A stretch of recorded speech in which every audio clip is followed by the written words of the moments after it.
Kaya ayokong sumabay sa mga vloggers na nagko-call out ng mga anak ng corrupt officials kasi nagiging ad hominem na. Ano namang connect ng kapangitan ng anak ng corrupt na opisyal ng bayan sa pangungulimbat ng limpak-limpak na salapi ng kabanang bayan? I mean, anong connect ng project na hindi tinapos ng pamilya nila sa katawan niya? Di ba wala namang connect? At saka malalaman mo yung ibang nagko-call out, mga vlogger na wala naman talagang alam. Nakikisabay lang sa uso. Dapat kasi pag nagko-call out ka, kinukumpleto mo yung listahan. Eh, ang dami yung hindi kino-call out na anak ng mga politikong corrupt dito sa TikTok. Eh dahil thirst trap ang pinagpo-post. Pero yung tatay, nako, stealer. Kaya ayoko sumabay. Kasi ayoko din mabansagan na DDS. Diba? Kasi DDS, wala eh, napaghalata ang bobo, napaghalata ang fake news ang alam. Huwag na kayong sumali. Dito kayo sa side na to. Kasi dapat, with credibility, dapat ang inuuna, sige, itong project na to, hindi ginawa, ghost project, useless. Sinong may gawa, then i-call out. Dapat ganun. Ano naman kinalaman ng katawan ng isang influencer? 'Di ba? Sa pangungulimbat. Ano naman kinalaman na hindi pinaretoke yung mukha niya o baduy yung pananamit niya? Dapat kasi, 'di ba? Kung meron tayong ini-impersonate na cartoon character katulad ni Edna Mode, di dapat katulad ni Edna Mode na hindi tanga. 'Di ba? Kaya ako sumabay kasi yung listahan niyo, tiningnan ko yung listahan. Tapos parang sila lang ba anak ng direktor ng customs? Eh, ang dami-dami empleyado ng customs ha. Isa lang ba yung ano dyan? Corrupt? Isa DP. Isa lang ba yung may anak ng contractor? Isa lang ba? Tapos, alam mo yun, you grasp at straws. Kasi nilalahat nyo na lang. Di ba? Hindi tama. Kasi dapat ang pagko-call out, inaayos. Ano ang kasalanan, tapos kino-call out. Hindi na ano yung kasalanan na pati POV na satirical. Galit na galit kayo. Talagang may ganun na pagkain na 759,000 talaga sa Grand Hyatt, be? Alam nyo naman na hindi na totoo yun. Kagat na kagat kayo. Ano? Huwag ganun. Pag nagko-call out, legit ang pagko-call out. Diba? Kunwari, anak ng contractor. Okay. Ito ang construction business. Ito ang projects na ginawa. Ginawa ba talaga o hindi? Tiningnan ang mga building, tinapos ba o hindi? Infrastructure, tinapos ba yung roads? Tinapos ba yung bridge? Maganda ba yung kalidad? Ganun dapat ang pagko-call out, mga mi. Hindi kargado ka fake news kasi sumasabay ka na lang sa uso. 'Di ba? Kasi ilang beses mong tawaging ulaga yung isang taong yan, eh, doesn't matter to them. It won't. It won't matter to them because the only thing that will matter is kung katulad ng gagawin nyo sa ginagawa ng Indonesia. Diba? Kaya ayoko sumabay. Because the reality is, unless you file cases, unless you call them out for actual projects, shaming them for actual projects, because ang general. Ano namang kinalaman ng taong to kung hindi naman yung pamilya niya yung may gawa ng project na nagkukos ng baha sa lugar niyo? Di ba?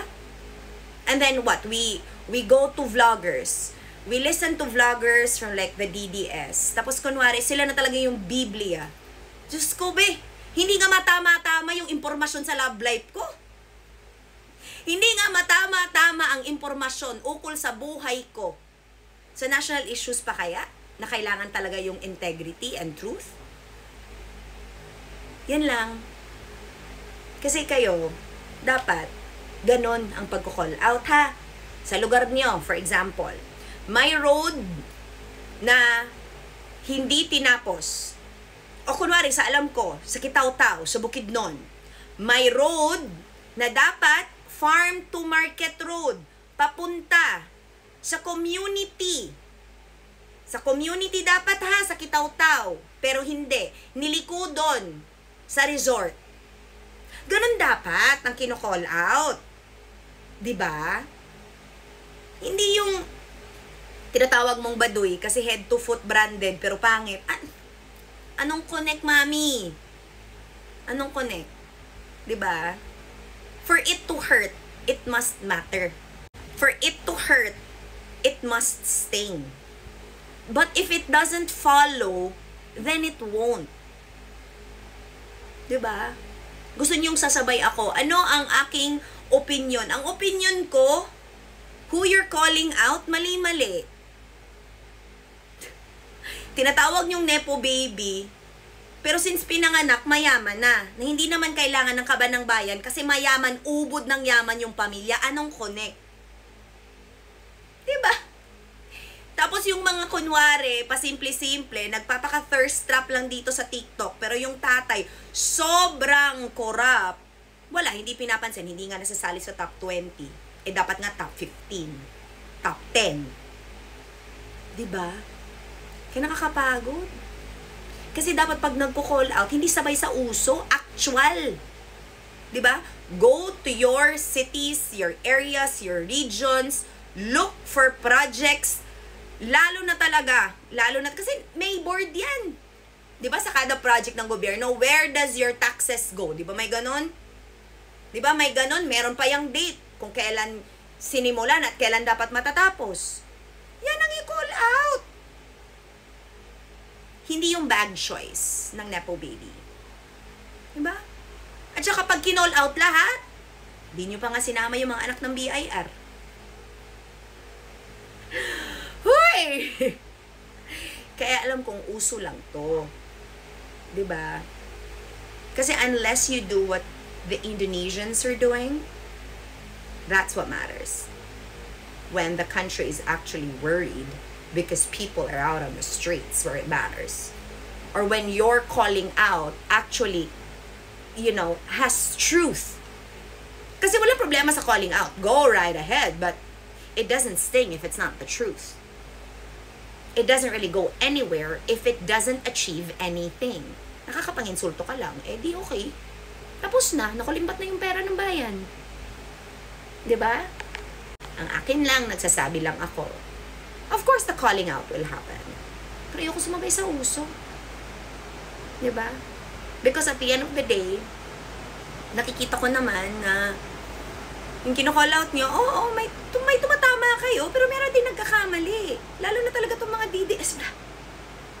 Kung hindi love life ko ang pinag-uusapan, mali-mali naman na info. O info na blanket statements, hindi naman credible. So,